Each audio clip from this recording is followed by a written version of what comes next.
Hi friends, சக்கரவள்ளி கிழங்கு வச்சு தான் இன்றைக்கி இடியாப்பம் பண்ண போகிறோம். நான் சக்கரவள்ளி கிழங்கை வேக வச்சு மசிச்சு எடுத்துக்கிறேன். அதோட இடியாப்ப மாவு, சால்ட்டு, சுடு தண்ணி இதெல்லாம் போட்டு இப்போ நல்லா பிசைஞ்சிக்க போகிறேன்.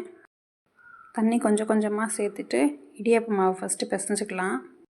சக்கரவள்ளி கிழங்கு இப்படி இடியாப்பம் மாதிரி பண்ணி கொடுக்கும்போது இது மைல்டான ஃபுட்டாகவும் இருக்கும். அதே சமயத்தில் தேங்காய் பாலோடு சேர்த்து கொடுக்கும்போது ஹெல்த் பெனிஃபிட்ஸ் ஜாஸ்தியாக இருக்குது.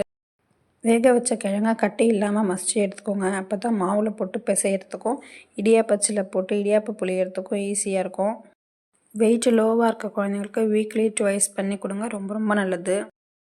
மசிச்சு வச்சுருக்க எல்லாத்தையும் நான் இடியாப்பம் மாவில் போட்டு நல்லா பிசைஞ்சு எடுத்துகிட்டு ஒரு 15 மினிட்ஸ் ஊற வச்சு எடுத்துக்கிறேன். மாவு ஊறி வர்றதுக்குள்ளே தேங்காய் பால் ரெடி பண்ணிக்கிட்டேன். குழந்தைங்களுக்கு ஒயிட் சுகர் சேர்க்காதீங்க. நான் நாட்டு சக்கரை போட்டு தான் தேங்காய் பால் ரெடி பண்ணேன். 2 பால் எடுத்துக்கிட்டேன். பால் ஆனால் திக்னஸாக தான் இருக்குது. தேங்காய் பால் ஹீட் ஆனதும் நாட்டு சக்கரை கரைஞ்சி கலர் சேஞ்ச் ஆகி வரும். ரெடி பண்ணி வச்சுருக்க மாவை இடியாப்ப அச்சில் போட்டு நம்ம புழிஞ்சு எடுத்துக்கலாம்.